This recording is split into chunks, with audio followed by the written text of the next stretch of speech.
What if I told you that one of the most monstrous games in American history wasn't played in a gladiator's arena, but on a sprawling, opulent plantation under the deep southern sun?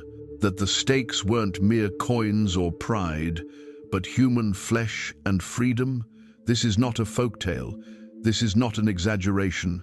This is the story of a master who turned his servants into prey, architecting a blood-stained hunt for his own perverse amusement. The year was 1840.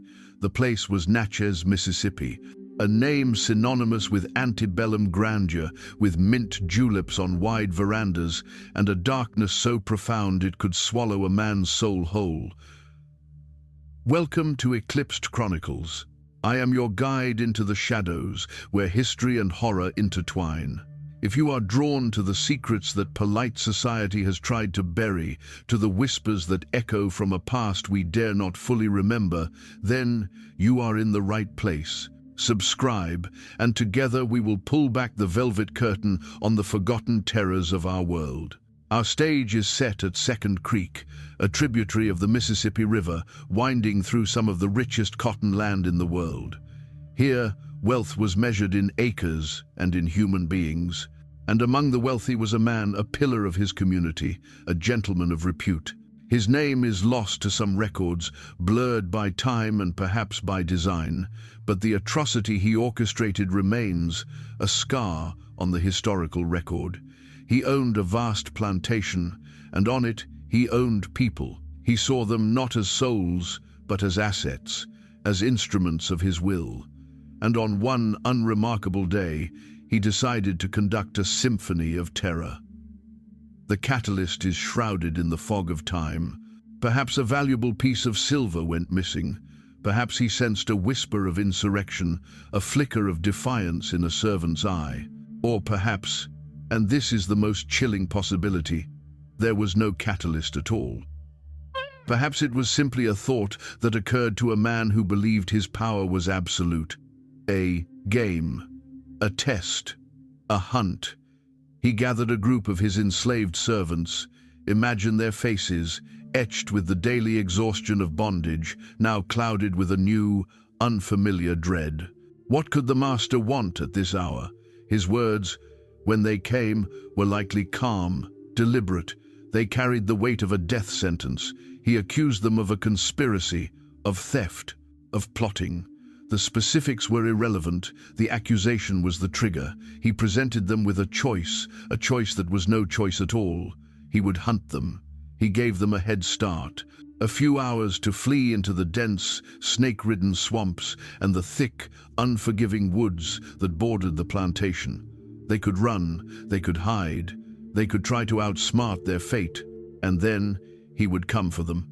He and his overseers, armed with guns and dogs, would become the hunters. The servants were now the game.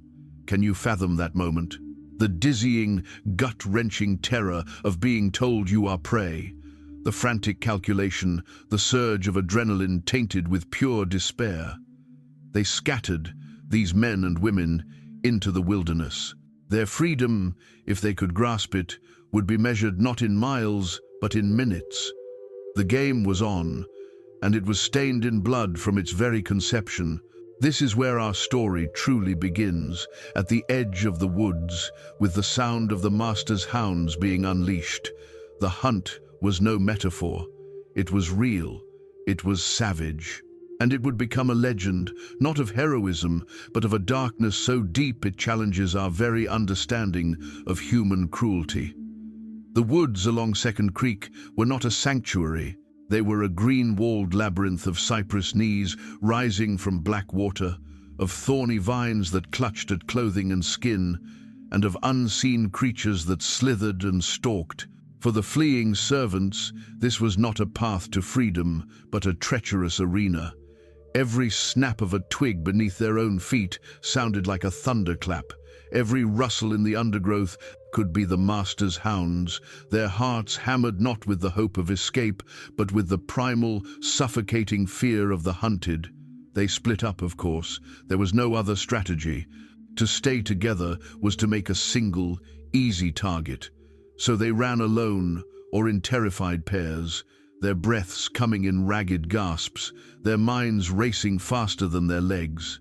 One man, whose name history does not record, might have scrambled up a ridge, seeking the high ground to orient himself. A woman might have waded into the cold, murky water of the creek itself, hoping the water would mask her scent from the dogs. They were not thinking of Canada or the North Star. They were thinking of the next 10 seconds, the next hiding place, the sound of the hunt drawing closer. Back at the plantation house, the atmosphere was likely one of grim preparation, perhaps even perverse excitement for the hunters. The master and his overseers would have been checking their firearms, muskets, and pistols that promised a quick, violent end. But the true instruments of terror were the dogs. Not family pets, but specially bred Negro dogs, massive hounds trained for this singular brutal purpose. Their powerful bodies were built for endurance, their jaws for gripping and holding, and their noses for following a scent through water and over rock. They were the embodiment of the master's will, a biological weapon unleashed. The chase was not a fair contest of wits, it was a systematic, technological overpowering. The hounds, once they caught the scent, became relentless, baying voices of impending doom. That sound, a deep, rhythmic, chilling chorus, would have echoed through the forest, a psychic weapon that eroded the will of the fleeing prey. It told them they were seen without being seen. It told them they were known. It told them it was only a matter of time. Imagine the moment the first servant was found, the sudden explosion of barking as the hounds closed in. The desperate, final struggle. Was it up a tree, with dogs circling and baying below? Was it in a thicket, with a last, futile attempt to fight back with bare hands against teeth and gunpowder? The historical record is silent on the exact details of each confrontation, and perhaps that silence is its own kind of mercy. But we know the outcome. We know the game was played to its conclusion. The hunt lasted for days. This was not a single afternoon's diversion. It was a protracted, sadistic spectacle. The master and his men would return to the plantation at night, to their comfortable beds and warm meals, while the survivors, if there were any, shivered in the dark, listening for the baying that would begin again at first light. This was the true depth of the cruelty, the prolonged anticipation, the grinding down of the human spirit over hours and days, the transformation of hope into a torturous illusion. The baying of the hounds was a sound that seeped into the very soil of Second Creek, a sonic stain that the other enslaved people on the plantation and perhaps on neighboring estates would have heard. For them, it was a constant, auditory reminder of their master's absolute life and death power. It was a form of psychological terrorism designed to crush not just the bodies of the hunted, but the spirits of those who remained. Every wail from the woods was a sermon on the price of defiance, real or imagined. Meanwhile, in the green hell of the swamp, the hunted were undergoing a transformation. The initial, frantic flight had given way to a desperate, grinding endurance. Thirst became a raging fire in their throats, hunger gnawed at their bellies, fatigue made their limbs feel like lead. But worse than any physical discomfort was the mind's unraveling. Every shadow held a threat. The gnarled root became a coiled serpent. The innocent call of a bird could be mistaken for a hunter's signal. They were being hunted not just by men and dogs, but by their own escalating terror. We can only imagine the fleeting moments of connection between the hunted. Did two of them, by chance, stumble upon the same hiding place, a hollowed-out cypress or a dense canopy of moss? In that moment, there would have been no words, only a shared, wide-eyed look of mutual understanding, a look that said, "I am here too. I am also prey." It was a bond forged in the crucible of shared horror, a tiny, fragile spark of humanity in the overwhelming darkness. But it was a spark that could not last. Survival demanded solitude. To stay together was to double the scent, to double the risk. That silent, agonizing parting, a nod, a touch of a hand, must have been its own unique heartbreak. And then, the climax of the chase. The moment the lead hound, muscles coiled and jaws slathered, burst through the undergrowth. The moment the hunter, his face likely a mask of grim satisfaction or even exhilaration, raised his firearm. There was no trial, no jury. The master was judge, jury, and executioner in this twisted game. The punishment for the alleged conspiracy was death, delivered not in the sterile form of a gallows, but in the intimate, brutal theater of the wild. The crack of a musket shot would have echoed, sharp and final, through the trees. Then, silence. A silence more profound and terrible than the baying of the hounds. It was the silence of a life extinguished, a story ended for the entertainment of a man who believed himself a god.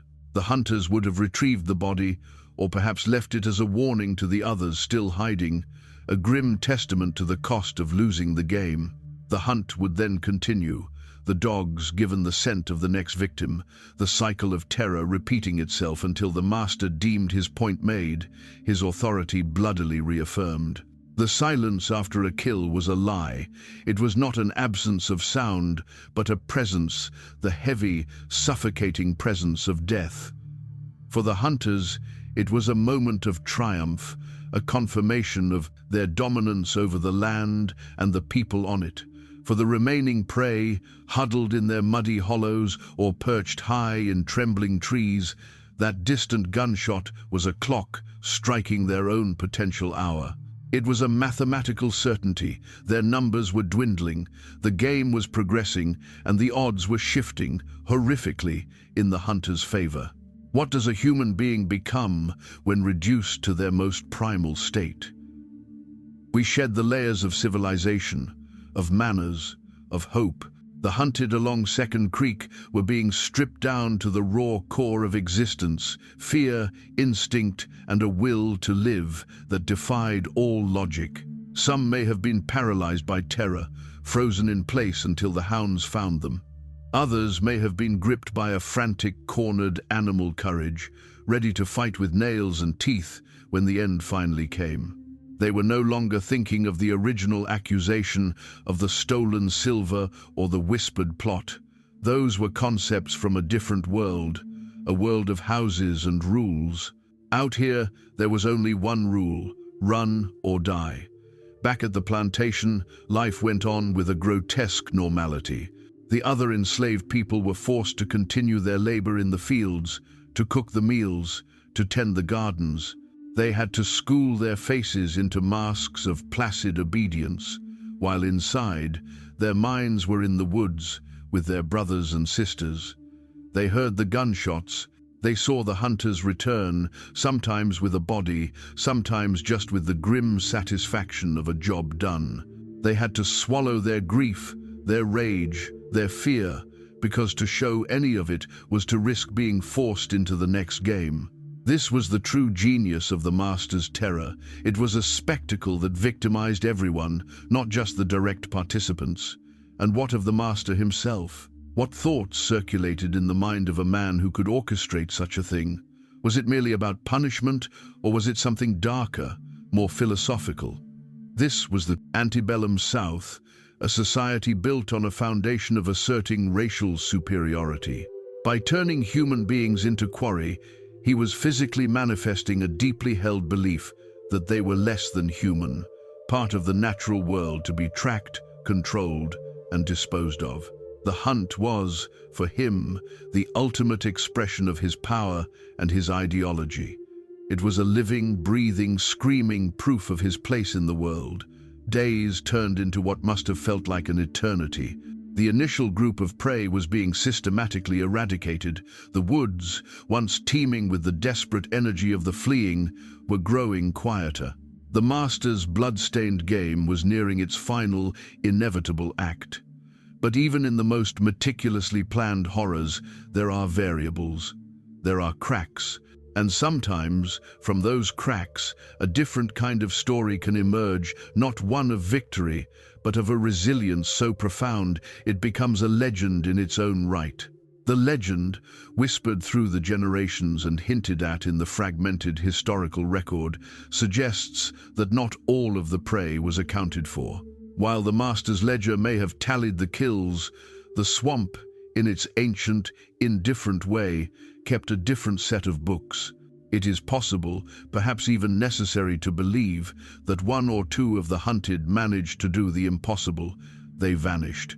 This was not an escape to freedom in the grand sense. There was no underground railroad waiting in that particular patch of Mississippi wilderness. This was a more immediate, more desperate kind of survival.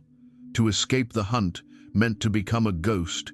It meant finding a part of the swamp so deep, so treacherous, that even the hounds and their masters would not follow. It meant learning to live like an animal, eating grubs and raw fish, drinking from stagnant pools, sleeping in trees while mosquitoes clouded the air. It was a life that exchanged the certain death of the hunt for a slow, grueling existence on the very fringes of the world.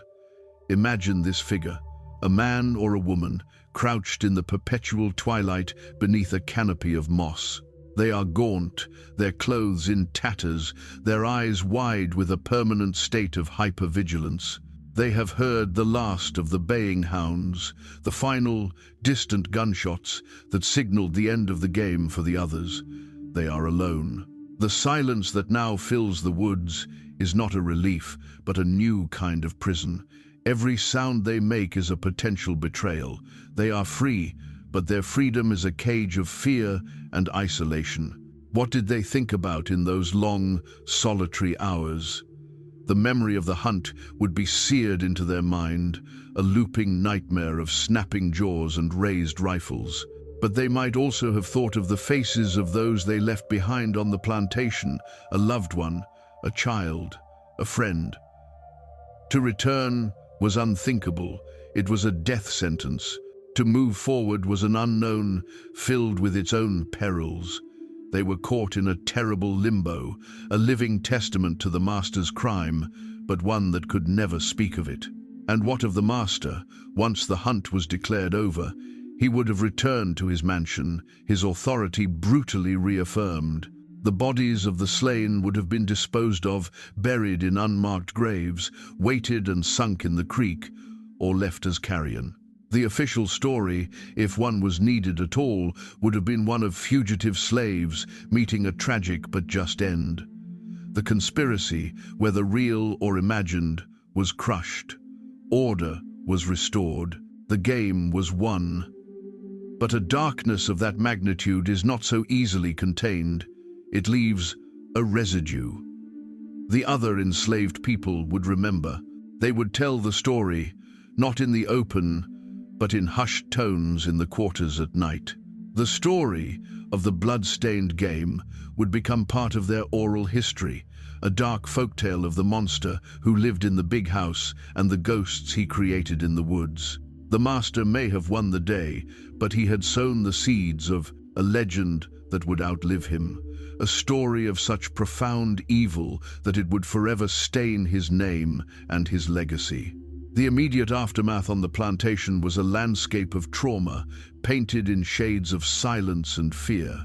The master had proven his point with devastating clarity. His power was absolute, capricious, and violent. For the enslaved community, grief was a luxury they could not afford to show openly. The empty spaces where their fellow men and women once stood were gaping wounds. But any tear shed, any murmur of sorrow, could be misconstrued as sympathy for the conspirators, a dangerous sentiment that might earn them a spot in the next game. This is how terror works, as a tool of control. It doesn't just punish the guilty, it paralyzes the innocent. It forces a performance of normalcy over a chasm of despair. The fields still had to be hoed, the cotton still had to be picked, the master's boots still had to be shined. But the hands that performed these tasks now did so with a new understanding. They had seen the outer limits of their master's cruelty. The social contract of brutality, which always underpinned the slave system, had been rewritten in blood. There were no rules anymore. There was only his will. Meanwhile, the story began to leak out. It was impossible to contain such a spectacle. The repeated gunshots, the prolonged baying of the hounds, the grim-faced overseers returning from the woods, these things were witnessed. Neighboring planters would have heard whispers. Travelers on the Mississippi might have caught a fragment of the story in Natchez under the hill, the rowdy Riverport district. But here we encounter the second layer of the horror, the conspiracy of silence among the powerful. In the stratified society of the antebellum South, the word of a wealthy planter was law. To openly question his actions, no matter how brutal, was to challenge the very foundation of their shared power structure.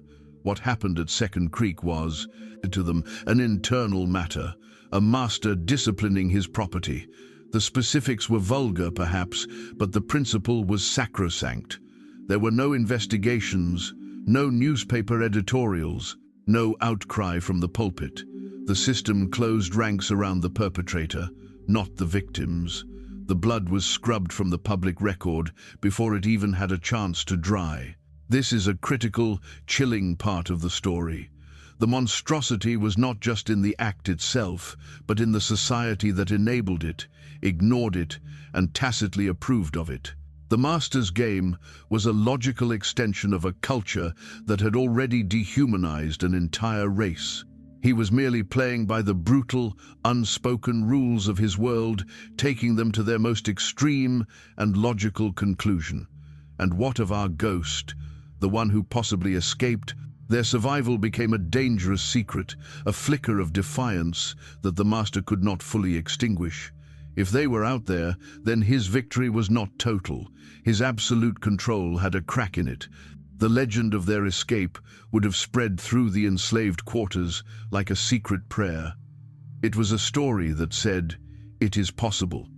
Even in the face of all that, it is possible." It was a story of hope, but a hope so fragile and fraught with peril that it was almost as terrifying as despair. Time, as it always does, moved forward. The seasons changed over Second Creek.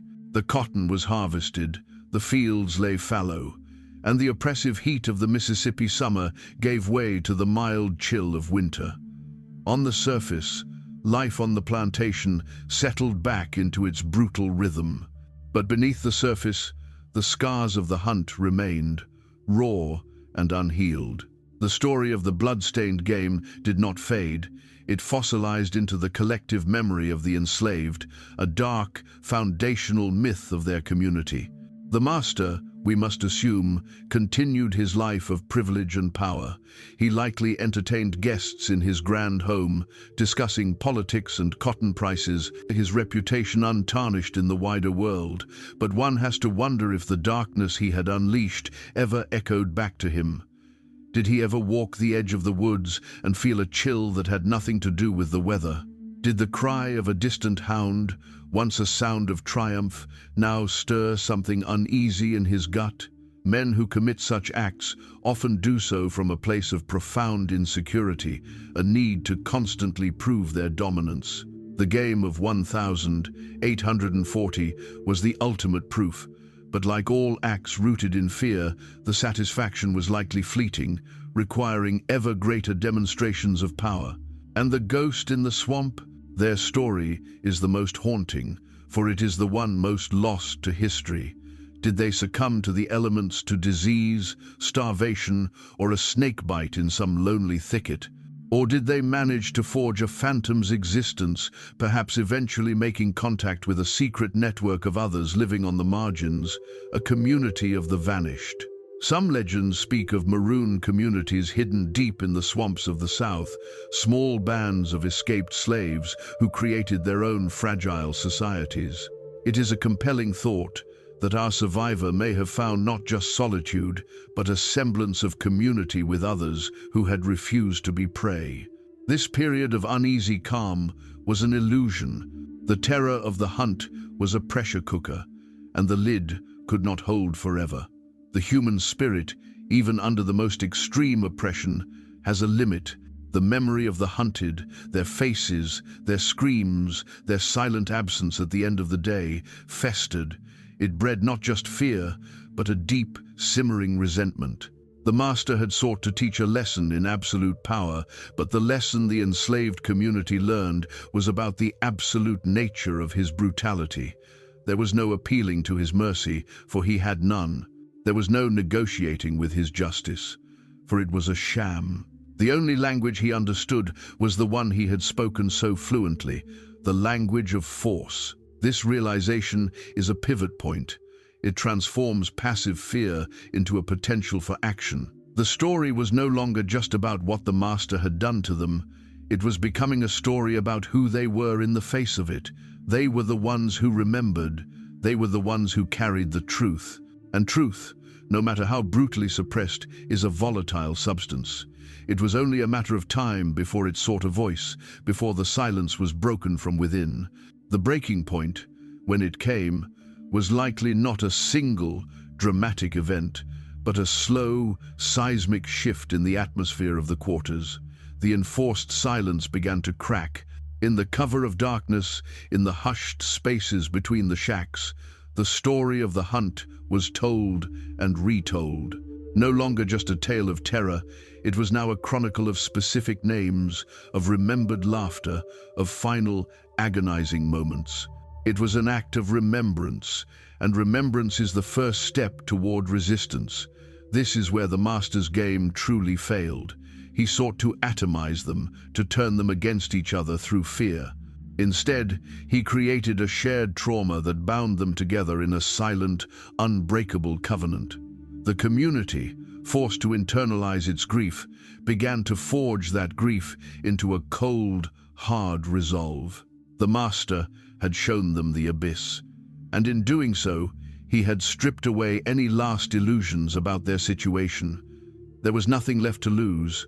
Whispers of a different kind began to circulate, not of flight into the unpredictable swamp, but of a more direct confrontation. The idea of a mass uprising, a coordinated strike against the plantation house, began to take root. It was an insane, suicidal notion. They were outnumbered and outgunned. But the calculus of oppression had changed. A quick, violent death in rebellion began to seem preferable to the slow, psychological death of bondage, or the terrifying prospect of becoming the star in the master's next hunting game. The bloodstained game of 1840 had redefined their understanding of risk and reward. We know from the historical record that the antebellum South was riddled with fears of slave insurrections, and that these fears often outstripped the reality. But in the feverish atmosphere of Natchez after 1840, every whispered conversation between enslaved people, every sidelong glance, was magnified in the paranoid minds of the masters. The system they had built was a tinderbox, and the master of Second Creek had thrown a lit match into it. His personal spectacle of terror had, ironically, made the entire region less stable. Meanwhile, the world outside the plantation was changing. Abolitionist sentiments, though violently suppressed in the South, were growing louder in the North. The nation was lurching toward a catastrophic conflict over the very issue that defined life at Second Creek. The enslaved people, through hidden networks and surreptitiously passed information, would have been aware of this. The master's absolute power was not so absolute in the face of a nation tearing itself apart. The walls of their world were beginning to show cracks. The ghost in the swamp, if they still lived, became a potent symbol in this new, charged environment. They were living proof that the master's power had its limits, that the swamp, for all its dangers, could be a refuge, that it was possible to say no and against all odds to survive. Their story, woven into the larger narrative of the hunt, was no longer just a story of survival, but one of defiance. The hunted had not just been victims, they had been the first to run, the first to say, with their very bodies, "You do not own me." And in that, they lit a spark that would prove very, very difficult to extinguish. The tension could not hold forever. The silence that had fallen over the plantation after the hunt was not the silence of peace, but the silence of a coiled spring. The master, perhaps sensing the shift in the air, The subtle change in the demeanor of his workforce may have doubled down on his brutality, or perhaps he grew complacent, believing his bloody lesson had been learned for a generation. Both are fatal errors when standing on a powder keg. While no historical record details a specific, large-scale rebellion on this particular plantation in the immediate years following 1840, the environment was ripe for it. The story of the Natchez Hunt did not exist in a vacuum. It was part of a wider pattern of resistance in Mississippi and across the South. Enslaved individuals began to employ the only tools of power they had: sabotage. Tools went missing, barns mysteriously caught fire, valuable livestock fell ill. Work slowed to a crawl, a form of passive resistance that cost the master money and frayed his nerves. More daring acts followed. The ultimate form of rebellion, of course, was flight. The risks were astronomical: the Negro dogs, the patrollers, the harsh penalties. But after the hunt, the risk of staying may have felt greater. The Underground Railroad, though its routes were perilously thin that far south, began to see more passengers from the Natchez region. Each successful escape was another crack in the master's facade of total control. Each one was a message: we are not your prey, we are people, and we will find a way out. The master's world was beginning to constrict. The paranoia that he had once used as a weapon was now turning inward. He could no longer trust the silence. He had to wonder what it concealed. The woods, once his private hunting ground, now held the ghost of his own crime and the potential for new, unseen threats. The very landscape had turned against him. The community he had sought to terrorize into submission was now, in its own subtle and not-so-subtle ways, pushing back. His game had not cowed them indefinitely. It had taught them how to fight. And then the world itself intervened. The coming storm of the American Civil War, still 2 decades away, was gathering its first clouds. The national debate over slavery grew louder, more acrimonious. For the enslaved people of Second Creek, the distant echoes of this debate were like a distant drumbeat, a promise of a coming reckoning. The master's absolute power was tethered to a system that was starting to rot from within.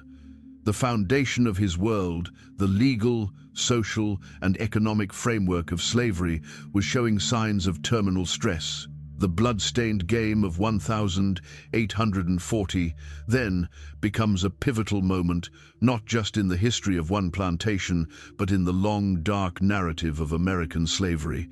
It represents the logical, horrifying endpoint of dehumanization. But it also represents its failure, because you cannot truly reduce a human being to mere prey. The spirit, the will to live, the capacity for memory and for resistance, these things cannot be hunted to extinction. They hide, they endure, and they wait for their moment. The master may have won the day, but he was losing the war for the souls of the people he owned. The echoes of his game would reverberate long after the last gunshot faded, shaping the defiance that would eventually help bring his entire world crashing down. The final act of this story is not an ending, but an unraveling. The master of Second Creek, like the institution he so brutally embodied, was living on borrowed time. The Civil War erupted, and the world he knew was consumed by fire. Union forces eventually pushed into Mississippi, and the Natchez district, with its immense wealth, became a target. The arrival of blue-coated soldiers on his land signaled the end of his absolute dominion. The legal framework that had sanctioned his game was dismantled, rifle shot by rifle shot. We do not know the specific fate of this particular man. Did he die defending his way of life? Did he flee, a broken relic of a disgraced cause? Or did he live to see his former property walk away as free men and women, their gazes no longer downcast, but meeting his with the hard-won right of self-possession? The poetic justice of history is often messy and incomplete, but the collapse of his world was the ultimate verdict on his actions. The blood-stained game was, in the end, a futile and monstrous act against the inexorable tide of justice. And what of the community that endured his terror? For them, emancipation was not a clean slate. The psychological scars of the hunt, the memory of loved ones torn away and brutalized, would have traveled with them into freedom. These were the wounds they carried as they built new lives, sought out lost family, and navigated the treacherous landscape of Reconstruction and Jim Crow. The story of the hunt became part of their inheritance, a dark heirloom of resilience, a warning about the depths of human cruelty, and a testament to their own incredible survival. The ghost in the swamp, if they survived to see freedom, would have emerged from the shadows as a living legend. Their story, from hunted prey to enduring symbol of resistance, would have been told and retold, a foundational epic of their family's journey. They were the physical proof that even when the odds are designed to be impossible, the human will can prevail. The story of the Natchez Hunt of 1840 is not a ghost story in the traditional sense. The phantoms here are not specters that haunt a house, but the lingering echoes of a profound historical evil. They haunt the historical record with their silence.